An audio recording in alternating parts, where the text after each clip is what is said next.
ओम शांति।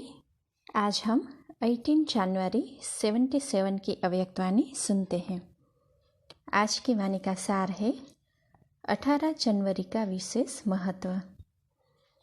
अटल अचल अखंड, सदा हर परिस्थिति में भी अडोल, सर्वगुण और सर्व शक्तियों से संपन्न बनाने वाले बाबा बोले। सभी स्मृति स्वरूप अर्थात समर्थी स्वरूप स्थिति में स्थित हो। आज का दिन विशेष रूप में स्मृति स्वरूप बनने का है। बाप दादा के स्नेह में समाये हुए अर्थात बाप समान बनने वाले स्नेह की निशानी है समानता। तो आज सारा दिन स्मृति स्वरूप अर्थात बाप समान स्वयं को अनुभव किया। बाप दादा के स्नेह का रेस्पॉन्स बाप समान भव का वरदान अनुभव किया। आज का विशेष दिवस स्वतः और सहज और थोड़े समय में बाप समान स्थिति अनुभव करने का दिन है।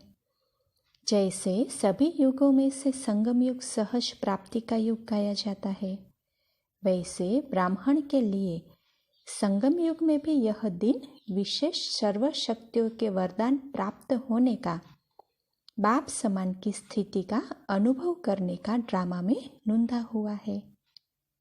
विशेष दिन का विशेष महत्व जान महान रूप से मनाया।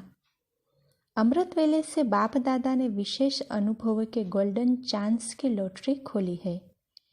यह लॉटरी लेने के अधिकार को अनुभव किया है। स्नेह युक्त रह व योग युक्त, सर्व शक्तियों के प्रति युक्त, सर्व प्रकार के प्रकृति व माया के आकर्षण से परे रहे। आज बाप दादा ने बच्चों के पुरुषार्थ की रिजल्ट देखी। रिजल्ट में क्या देखा जानते हो? तो देखो बाबा क्या कहते, बहुत बच्चे बाप दादा के सिर के ताज के रूप में देखे, और कई बच्चे गले के हार के रूप में देखे, और कई बच्चे भुजाओं के श्रृंगार के रूप में देखे। अब हर एक अपने से पूछे कि मेरा स्थान कहाँ है? तो किसी ने कहा कि जहाँ बाबा बिठाएंगे। तो देखो बाबा कहते हैं, बाबा बिठाए लेकिन बैठना तो आपको पड़ेगा ना। बाप की आज्ञा बहुत बड़ी है, उसको जानते हो ना। विदेशी सो स्वदेशी किस में होंगे? सब विदेशी ताज में आएंगे तो स्वदेशी कहाँ जाएंगे? ताज में तो बहुत थोड़े होते हैं। मेजोरिटी गले और भुजाओं का श्रृंगार है। ताजदारी अर्थात बाप के ताज में चमकते हुए रत्न, जिनकी विशेष पूजा होती है, उनकी निशानी है सदा बाप में समाये हुए और समान। उनके हर बोल और कर्म से सदा और स्वतः बाप प्रत्यक्ष होगा। उनकी सीरत और सूरत को देख हर एक के मुख से यही बोल निकलेंगे कि कमाल है जो बाप ने ऐसा योग्य बनाया। उनके गुण देखते हुए निरंतर बाप दादा के गुण सब गाएंगे। उनकी दृष्टि सभी की वृत्ति को परिवर्तन करेगी। ऐसी स्थिति वाले सिर के ताज गाए जाते हैं।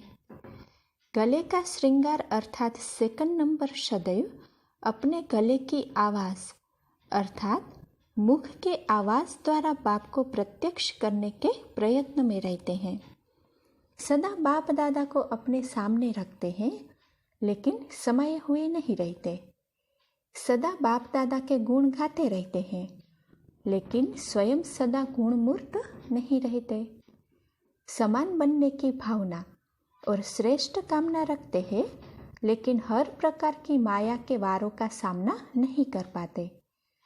ऐसी स्थिति वाले गले का श्रृंगार है। तीसरी क्वालिटी तो सहज ही समझ गए होंगे। पूजा की निशानी है सहयोग की, जो किसी भी प्रकार से मन से, वाणी से अथवा कर्म से, तन मन धन से बाप के कर्तव्य में सहयोगी होते हैं, लेकिन सदा योगी नहीं होते। ऐसे भी अनेक बच्चे हैं। बाप दादा ने रिवाइज कोर्स के साथ रियलाइजेशन कोर्स भी दिया है। अब बाकी क्या रहा? क्या कमी रह गई है बाकी? नष्ट मोहा स्मृति स्वरूप हो गए कि अभी होना है। 1976 तक तो होना ही था ना। फाइनल विनाश तक रुकी हुई है क्या? इंतजार तो नहीं कर रहे हो ना? विनाश का इंतजार करना अर्थात अपनी डेथ की स्मृति रखना। अपनी डेथ का आह्वान कर रहे हो। कितने संकल्प कर रहे हो, विनाश क्यों नहीं हुआ, कब होगा, कैसे होगा। संगम युग सुहावना लगता है व सतयुग, तो घबराते क्यों हो कि विनाश क्यों नहीं हुआ? अगर स्वयं इस प्रश्न से प्रसन्न है तो दूसरे को भी प्रसन्न कर सकते हैं। स्वयं ही क्वेश्चन में है तो दूसरे भी जरूर पूछेंगे, इसीलिए घबराओ नहीं। कोई पूछते हैं कि विनाश क्यों नहीं हुआ तो और ही उसको कहो कि आपके कारण नहीं हुआ। बाप के साथ हम सभी भी विश्व कल्याणकारी है। विश्व के कल्याण में आप जैसी और आत्माओं का कल्याण रहा हुआ है, इसीलिए अभी भी चांस है। होता क्या है कि जब कोई क्वेश्चन करता है तो आप लोग स्वयं ही क्यों क्या में कंफ्यूज हो जाते हो। हाँ, कहा तो है, लिखा हुआ तो है, होना तो चाहिए था, इसीलिए दूसरों को संतुष्ट नहीं कर पाते हो। फलक से कहो कि कल्याणकारी बाबा के इस बोल में भी कल्याण समाया हुआ है, उसको हम जानते हैं। आप भी आगे चलकर जानेंगे। डरो मत। क्या कहेंगे, कैसे कहेंगे, ऐसे सोचकर किनारा न करो। जिन लोगों को कहा है उनसे डर के मारे किनारा न करो। क्या करेंगे? अगर उल्टा प्रोपगंडा करेंगे तो वो उल्टा बोल अनेकों को सुलटा बना देगा, प्रत्यक्षता का साधन बन जाएगा। बच्चे भी पूछते रहते हैं, तो लोगों ने पूछा तो क्या बड़ी बात हुई। सोचते हैं यह करे या ना करे, प्रवृत्ति को कैसे चलाए, व्यवहार को कैसे सेट करे, बच्चों की शादी करे या नहीं करे, मकान बनाए या नहीं। वास्तव में इस क्वेश्चन का विनाश की डेट से कोई कनेक्शन नहीं है। अगर प्रॉपर्टी है और बनाने का संकल्प है तो इससे सिद्ध है कि स्वयं प्रति यूज करने की भावना है। अगर ईश्वरीय सेवा में लगाना ही है तो मकान बनाना या वैसे ही प्रॉपर्टी रखना, उसका तो क्वेश्चन ही नहीं उठता। लेकिन आवश्यकता है और डायरेक्शन प्रमाण बनाते भी है तो उसका बनाना व्यर्थ नहीं होगा, लेकिन जमा होगा। तो विनाश के कारण घबराने की बात ही नहीं, क्योंकि श्रीमत पर चलना अर्थात इंश्योरेंस करना, उसका उनको फल मिल ही जाता है। बाकी रहा शादी कराने व करने का क्वेश्चन, इसके लिए तो पहले से ही डायरेक्शन है। जहाँ तक स्वयं को और अन्य आत्माओं को बचा सकते हो वहाँ तक बचाओ।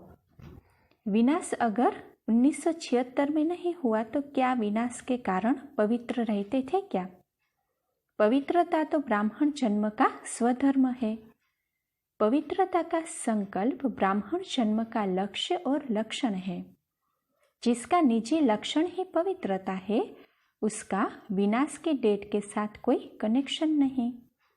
यह तो स्वयं की कमजोरी छिपाने का बहाना है, क्योंकि ब्राह्मण बहानेबाजी बहुत जानते हैं। अच्छा, बाकी रही दूसरों की शादी कराने की बात, उसके लिए जहाँ तक बचा सको बचाओ। स्वयं कमजोर बन उसको उत्साह नहीं दिलाओ। मन में भी यह संकल्प न करो कि अब तो करना ही पड़ेगा। 10 वर्ष पहले भी जिन बच्चों को बचा न सके तो उसका क्या किया? साक्षी होकर संकल्प से, वाणी से भी बचाने का प्रयत्न किया। वैसे ही अभी भी इस प्रकार दृढ़ रहो। बाकी जिनको गिरना ही है उनको क्या करेंगे? विनाश के कारण स्वयं हलचल में न आओ। आपकी हलचल अज्ञानियों को भी हलचल में लाएगी। आप अचल रहो। फलक से निर्भयता से बोलो, फिर वो लोग आपसे ही चुप हो जाएंगे, कुछ बोल नहीं सकेंगे। आप निश्चय बुद्धि से संकल्प रूप में संशय बुद्धि न बनो। रोयल रूप का संशय है कि ऐसा होना तो चाहिए था, पता नहीं बाबा ने क्यों ऐसा कहा। पहले से ही बाप दादा बता देते थे, अब सामने कैसे जाएंगे। यह रॉयल रूप का संशय दुनिया वालों को भी संशय बुद्धि बनाने के निमित्त बनेगा। हाँ कहा है, अभी भी कहेंगे। इसी निश्चय और नशे में रहो तो वो नमस्कार करने आएंगे कि धन्य है आपका निश्चय। समझा? घबराओ नहीं। क्या जेल में जाने से डरते हो? डरते नहीं, घबराते हैं। सामना करने की शक्ति नहीं है। यही कहो कि जो कुछ कहा था उसमें कल्याण था, अब भी है। हम अभी भी कहते हैं, उसको अगर ईश्वरीय नशे और रमणीकता से सुनाओ तो वो और ही हंसेंगे। लेकिन पहले स्वयं मजबूत हो। समझा? आज सबके संकल्प पहुँचे। सबको इंतजार था 18 तारीख को क्या सुनाएंगे। अब सुना, बाप दादा साथ है, कोई कुछ नहीं कर सकता, कह नहीं सकता। जलती हुई भट्ठी में भी पुंगरे सलामत रहे, यह तो कुछ भी नहीं है। बाल भी बांका नहीं कर सकता। साधारण साथ नहीं, सर्वशक्तिवान का साथ है। इसीलिए निश्चय बुद्धि विजयंती। डेट बताने की जरूरत ही नहीं है। कभी भी फाइनल विनाश की डेट फिक्स नहीं हो सकती। अगर डेट फिक्स हो जाए तो सब सीट्स भी फिक्स हो जाए, फिर तो पास विद ऑनर की लंबी लाइन हो जाए। इसलिए डेट से निश्चिंत रहो। जब सब निश्चिंत होंगे तो डेट आ ही जाएगी। जब सभी इस संकल्प से निरसंकल्प होंगे, वही डेट विनाश की होगी। अच्छा, ऐसे अचल अटल अखंड सदा हर परिस्थिति में भी श्रेष्ठ स्थिति में अडोल सर्व गुणों और सर्व शक्तियों के स्तंभ स्वरूप आत्माओं को बाप दादा का याद प्यार और नमस्ते। अच्छा, ओम शांति।